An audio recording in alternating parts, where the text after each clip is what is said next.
ఓం శ్రీ గురుభ్యో నమ. ఓం శ్రీ సుబ్రహ్మణ్య స్వామి నమ. ఈరోజు నాగుల చవితి కదా.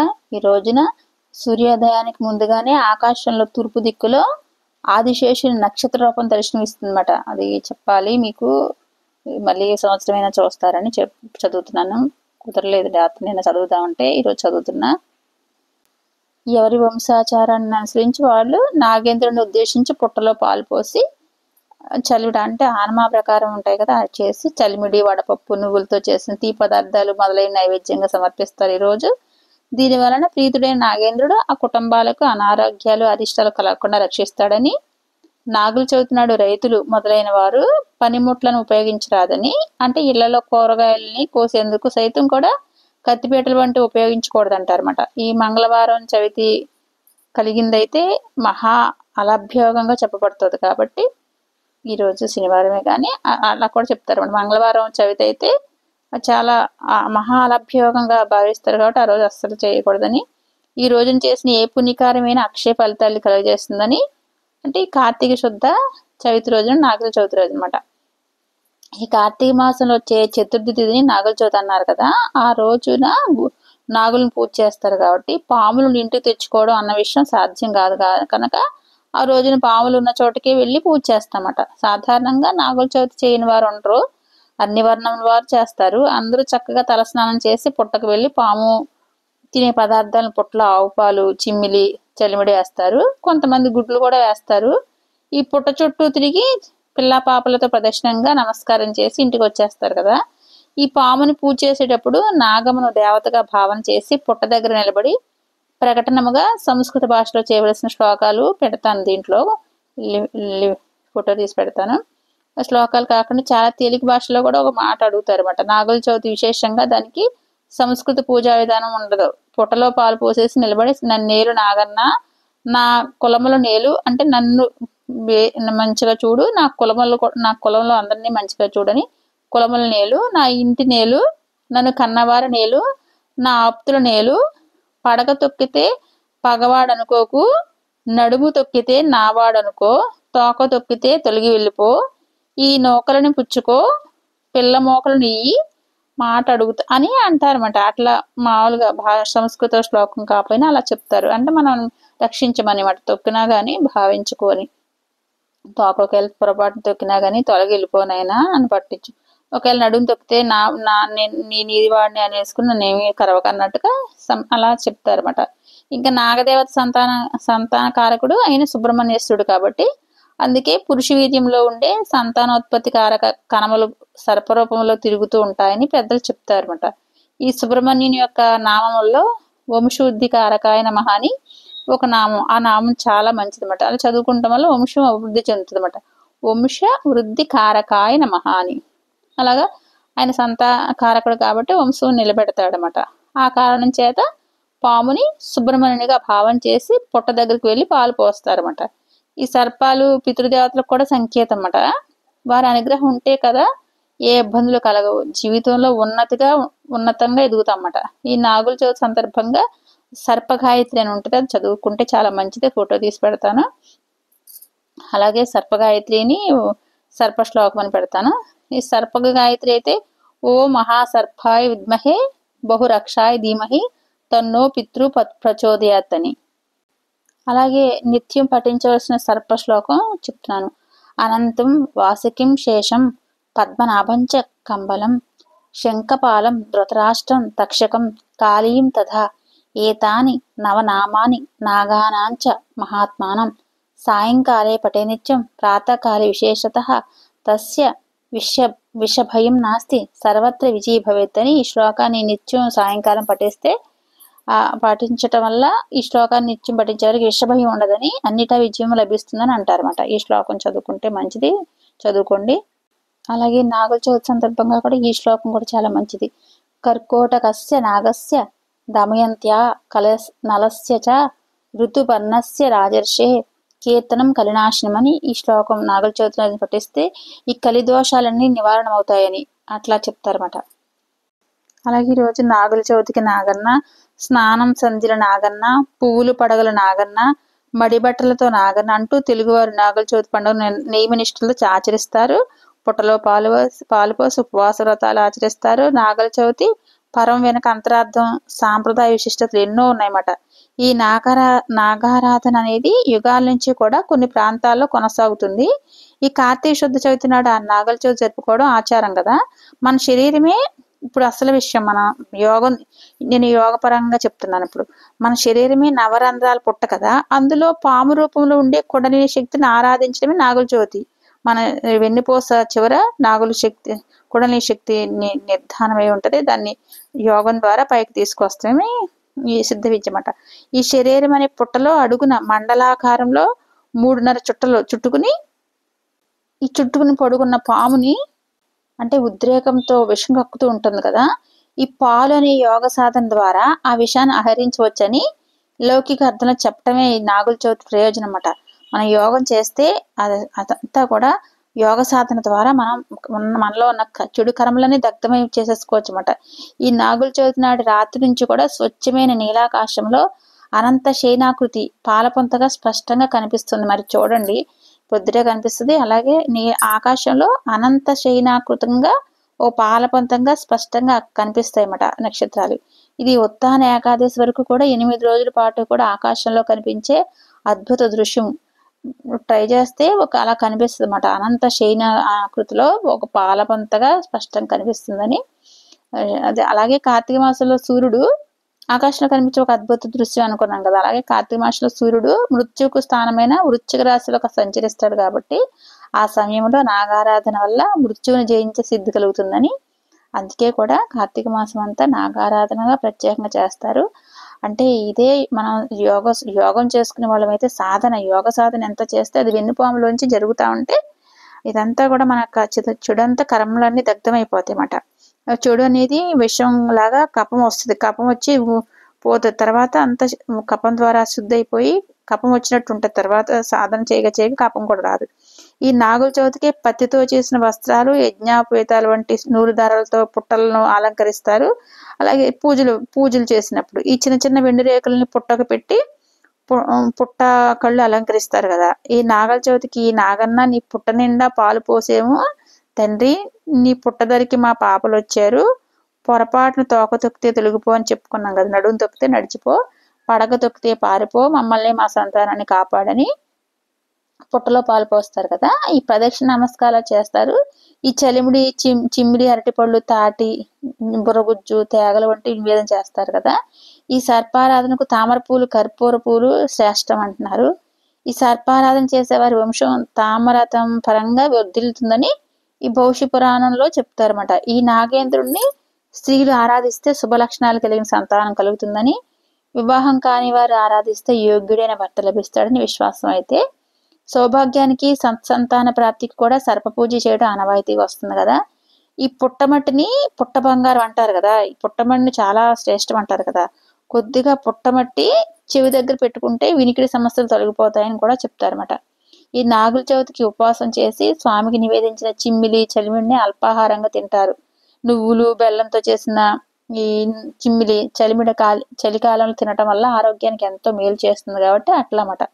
ఈ నూకలిస్తా మోక నెయ్యి, పిల్లల మోక నాకి అని అంటూ సంతానం కోరేవారు అట్లా పూజ చేస్తారన్నమాట. పిల్లల మోక అంటే నూకలిస్తా మోక నెయ్యి అని, ఆ పిల్లల మోక నాకి అని అంటూ సంతానం కోరేవారు పుట్టలో పాలతో పాటు కూడా నూక వేసి వేడుకుంటారన్నమాట. అన్ని ఆలయాల్లో కూడా నాగారాధన విశేషంగా జరుగుతుంది. ఎక్కడైనా సరే జంట నాగులు ఎక్కడ ప్రతి గుడిలోనే ఉంటాయి కదా. పామును చంపిన పాపం తొలగిపోవటానికి కూడా ఈ తైత్తిరీయ సంహిత ఈ నాగ పూజ విధానం వివరించిందన్నమాట. ఇది ఎంత ఈ పాములు భూమి అంతర్భాగంలో నివసిస్తూ భూసారాన్ని కాపాడతాయి కాబట్టి ఈ సమస్త జీవికోటికి కూడా నీటిని ప్రసాదించే దేవతలుగా నాగులను పూజించడం మన ఆచారంగా వస్తుందన్నమాట. ఈ పుట్టలో పోసే పాలు పామును తాగవని అందరికీ తెలిసిన సత్యమైన. అయితే నాగుల చవితి నాడు మనం పుట్టలో వేసే పిండి పదార్థాలు, నువ్వులు, బెల్లం, ఇతర పదార్థాలు అవన్నీ తింటాకి క్రిములు చేరతాయి కదా. వాటిని తినడానికి కప్పలు, ఎలుకలు ఆ పుట్టలో చేరతాయి అన్నమాట. అవి పాములకు ఆహారంగా మారతాయని, అలా కొద్దిగా పుట్టమట్టి చెవి పాములు తమ నివాసాల నుంచి బయటకు రాకుండానే వాటి స్థానాల్లోనే ఆహారం లభిస్తుందని, ఫలితంగా పాములకి కూడా ప్రాణహాని, వాటి వల్ల మనకు హాని రాకుండా నివారించగలుగుతున్నాం కాబట్టి ఇలా చేస్తే. ఇలా కూడా ఎలుకల్ని ఎరవేసి పట్టించడం వల్ల రైతులకి పంట నష్టం కూడా తగ్గుతుందని ఈ పాములు సహజ నివాసాలను ఉండనిచ్చి ప్రకృతిని కాపాడుకునే ఒక విశిష్ట పర్వం అట ఈ నాగుల చవితి మాట.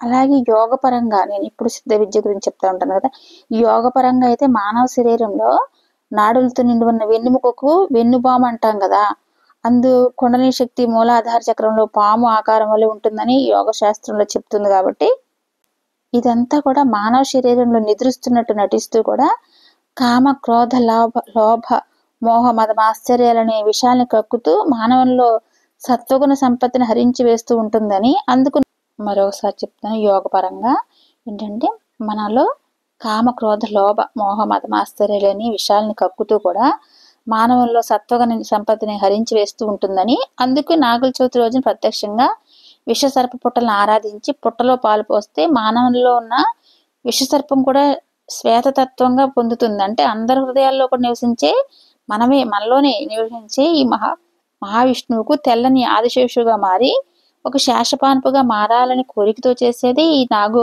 పాము పుట్టలో పాలు పోయడంలో గల అంతర్యం.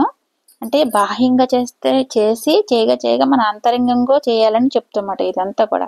అలాగే జ్యోతిష్యపరంగా చూస్తే కూడా కుజవు దోషం రాహు దోషాలు ఉన్నవారు కూడా, సంసారిక బాధలు ఉన్నవారు కూడా ఈ కార్తీక మాసంలో వచ్చే ఈ చతుర్దశి షష్ఠిల్లో మంగళవారం నాడు కానీ చతుర్దశి బుధవారం కలిసి వచ్చే రోజున కానీ దినమంతా కూడా ఉపవాసం ఉండి ఇట్లా పూజ చేసుకుంటే అలాగే యోగం చేస్తే మంచిది మాట. అలాగే ఇక్కడ మనం పాహి పాహి సర్పరూప నాగదేవ దయామయని సత్సంతాన సంపత్తి దేహిమే శంకర ప్రియ అనంతాది మహానాగరూపాయ వరదాయ చ తుభ్యో నమామని భుజగేంద్ర సౌభాగ్యం దేహిమే సదా. అంటే పాహి పాహిమని పరమాత్మ అలా కోరుకుంటున్నట్టుమాట. ఇటువంటి ఆరాధన ఈ రోజు వచ్చింది కాదు, ఎప్పుడు యుగాల నాటిది మాట. ఈ యుగాల కాలం నుంచి పూజ చేస్తూనే ఉన్నారు అందరూ కూడా. ఈ నాగులు అనేవి పరోక్షంగా కూడా మనకు భూమి అంతర్భాగంలో ఉండి కూడా భూమిని నాశనం చేసే క్రిముల్ని పురుగుల్ని తినేసి మన భూసారాన్ని కాపాడుతూ ఉంటాయి. కాబట్టి ఇట్లా నీటి వనరుల కింద ఉపయోగపడతాయి అన్నమాట మనకి. అలాగే మన భారతీయులు ఇళ్లలో కూడా చాలా మందికి ఎలవేర్పు సుబ్రహ్మణ్యేశ్వరుడుగానే పూజ చేస్తారు కదా. అలాగే మన హైందవ సంప్రదాయంలో కాకుండా జైన బౌద్ధ ధర్మాల్లో కూడా నాగారాధన అనేది ఉంది. అమరావతి స్తూపంలో కూడా ఫణీంద్రుడు అంటే పడగ విప్పిన చిత్రాలు కూడా ఉన్నాయి. ఈ దుర్గాదేవి పరివారంలో కూడా ఒక సర్పం కూడా ఉంది కదా. శివుడు నాగభూషణుడని, అతని వింటినారి వాసికి అని, శ్రీ మహావిష్ణువు మేనివాల్చింది కూడా నాగతల్పం ఆదిశేషుడి పైన అని.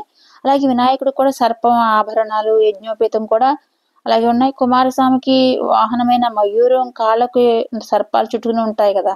ఆంధ్రదేశం దాదాపు కూడా 2500 సంవత్సరాల క్రితం నాగరాజుల ఏలుబడిలో ఉన్నట్లు వారి వల్లనే ఈ దేశాన్ని నాగభూమి అని పేరు ఏర్పడిందని బౌద్ధ గాథలు వెల్లడిస్తున్నాయన్నమాట. ఈ రోజు మటుకి నాగుల చవితి రోజు మటుకి పొలాల్లో కానీ కన్నాలు ఉన్నా సరే పోడ్చకూడదని, ఇళ్ళల్లో కూడా ఇల్లు తుడిచాక ముగ్గు పిండితో ముగ్గు పెట్టకూడదని, ఈ శుద్ధ ముక్కలు లేకపోతే చాక్ పీసులతో ముగ్గు పెట్టాలంటారు అన్నమాట. ఇన్ని కూడా గుమ్మాలకి తలుపులకి ఆస్తి కానీ వ్రాయాలని. ఆస్తి కూడా ఎవరంటే అర్జునుడి కొడుకు అభిమన్యుడు యుద్ధంలో మరణించినప్పుడు అతని భార్య ఉత్తర గర్భవతి కదా. అభిమన్యుని కుమారుడు పరీక్షిత్ కదా. పరీక్షిత్ కుమారుడు జనమేజయుడు కదా. అనాలోచితంగానే చేసిన పాప ఫలితంగా శాప ఫలితంగా కూడా పరీక్షిత్తు పాము కాటు వల్ల మరణిస్తాడు. కాబట్టి తండ్రి మరణానికి ప్రతీకారంగా జనమేజయుడు పాము జాతిని మట్టు పెట్టాలని సర్పయాగాన్ని నిర్వహించాడు కదా. యాగం మధ్యలో సర్పజాతిని రక్షించడానికి ఆస్తికుడు వచ్చి తన మాటల చాతుర్యంతో జనమేజయుని మెప్పించి కూడా సర్పయాగాన్ని ఆపి జగత్ కళ్యాణ కారకుడు అవుతాడు. కాబట్టి అందుకే ఈ నాగుల చవితి రోజు ప్రతి వాకిలి దగ్గర కూడా ఆస్తికాన్ని వ్రాసి సర్పజాతిని కాపాడిన వాడిని తలుచుకోవడం జరుగుతుందంట. ఇట్లా పాముల ఉపయోగాలు కూడా ప్రతి జీవికి కూడా ఏదో విధంగా ఉపయోగపడతాయి. కాబట్టి అన్ని జీవుల మాదిరిగానే పాములు కూడా క్రమంలో భాగంగా ఉద్భవించాయనట్లో సందేహం లేదని. అంటే ఈ నాగుపాము కుబుసానికి మంచి ఆయుర్వేద గుణాలు ఉంటాయంట. గరళాన్ని ఆయుర్వేద మందులతో తగు మోతాదులతో ఉపయోగిస్తారని ఆయుర్వేద శాస్త్రంలో చెప్తుందని. ఈ నాగుల చవితి రోజున ఉపవాసం ఉండి పాము పుట్టను పూజిస్తే ఆ పుట్టలో ఆవు పాలు పోస్తే అవకాశం లేనప్పుడు నాగవిగ్రహాన్ని కూడా చేస్తారు కదా పూజ. ఇలా అందుకే ఇక్కడ ప్రతి చోట కూడా సాధారణంగా ఆలయాల్లో రావి చెట్టు దగ్గర వేప చెట్ల దగ్గర నాగవిగ్రహాలు నాగబంధనం చుట్టినట్టు ఉంటాయి కదా. అలాగే కూడా ఈ పాములని సరీసృపాలు కాబట్టి పాలు త్రాగవయి. అలానే అన్ని పాములు కూడా పాలు త్రాగవని కాదు, ఈ దేవతా సర్పాలు మాత్రమే పాలు త్రాగుతాయి అంటారంట. మామూలు పాములు పాలు త్రాగితే అరగా కక్కేస్తాయంట, మరణిస్తాయి కూడానంట. ఈ దేవతా సర్పాలు ఎక్కడ పడితే అక్కడ ఉండవు కాబట్టి, మనిషి కంటి కనిపించవు కాబట్టి, అంటే మానవ కదలికలు లేని మహారాణ్యాలు మాత్రమే ఉంటాయంట అవి. అందువల్ల పుట్టల్లో ప్యాకెట్లు కొద్దీ పాలు పోయొద్దని చెప్తున్నారు. అంటే మరి మూఢాచారంగా చేయొద్దని చెప్తున్నారు. ఇక నాగజాతిని తలుచుకుని నాగదేవత నైవేద్యంగా 1-2 చెంచాలు పాలు మాత్రమే పుట్టలో పోయమని చెప్తున్నారు. ఈ ప్రసాదంగా సేకరించండి, అంతేగాని ఎక్కువ పోయొద్దు. అలాగే నాగదేవత పూజలు పసుపు కుంకుమలను పుట్ట దగ్గర వాడొద్దని చెప్తున్నారు అనమాట. పసుపు అంటే కూడా పాములకి ఎలర్జీ అంట. పసుపు వాడితే వాటి శరీరాలకి అంటుకోవడం వల్ల కూడా అవి మరణించే అవకాశం ఉంటుందని, ఈ పండుగ పూట పాపం చేయకండి అని కూడా చెప్తున్నారు ఇక్కడ. పసుపు కుంకాలు పుట్ట దగ్గర వాడకండి అని చెప్తున్నారు ఇక్కడ. అలాగే ఆశ్లేష, ఆరుద్ర, మూల, పూర్వభద్ర, పూర్వాషాఢ ఈ 5 నక్షత్రాలు సర్ప నక్షత్రాలంట. మరోసారి చెప్తున్నా, ఆశ్లేష, ఆరుద్ర, మూల, పూర్వభద్ర, పూర్వాషాఢ ఈ 5 నక్షత్రాలు కూడా సర్ప నక్షత్రాలని. సర్పం అంటే ఏంటి? కదిలేదని, అంటే పాకేదని. నాగములు అంటే అగ అంటే ఎప్పుడు కూడా కదులుతూ ఉండేదని అర్థమట. ఈ క్షణం కూడా ఆగకుండా అతివేగంగా వెళ్ళేదాన్ని నాగం అంటారన్నమాట. అన్నిటికంటే కూడా వేగంగా వెళ్ళేది కాలం కాబట్టి, కావున నాగమునకు మరో అర్థం కాలం అని. అందుకే కాలనాగము లేదా కాలనాగం అని అంటారు. అందుకే ఈ జ్యోతిష్ శాస్త్రానుసారం కూడా కాలసర్ప దోషం ఉన్న వారికి జీవన క్రమంలో ఎన్నో అవరోధాలు ఏర్పడతాయి. కాబట్టి జీవితం నిరంతరం కొనసాగే ప్రక్రియ అనగా నాగం అంటే సర్పము హృదయ భాగంతో పాకుతూ ఉంటుందని, అంటే హృదయ భాగంతో ఈ భాగాన్ని ఉర అంటారని.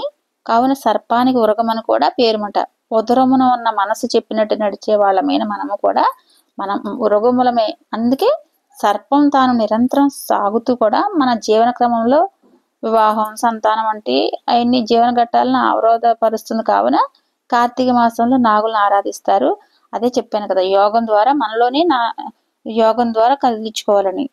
మన ఈ ప్రాపంచిక పూజలు చేయగా మనం మనలోనే వెన్నుపామునే ఒక నాగుపాముగా భావించి మన ఉరగము అన్ని మనలోని హృదయంలో ఉన్న అట్లా చెప్పి దానికి వివరంగా యోగపరంగా చెప్పాను. ఇదంతా సిద్ధ విద్యే. అట్లానే ప్రాపంచికంగా పూజలు చేయగా సిద్ధ విద్యలోకి వస్తాం. ఈ ప్రాపంచిక విషయంగా కూడా చెప్పుకున్నాము. దీని విషయం అలాగే కథ చదువుకున్నా మంచిది. ఓం శ్రీ గురుభ్యో నమః. సర్వం శ్రీకృష్ణార్పణమస్తు.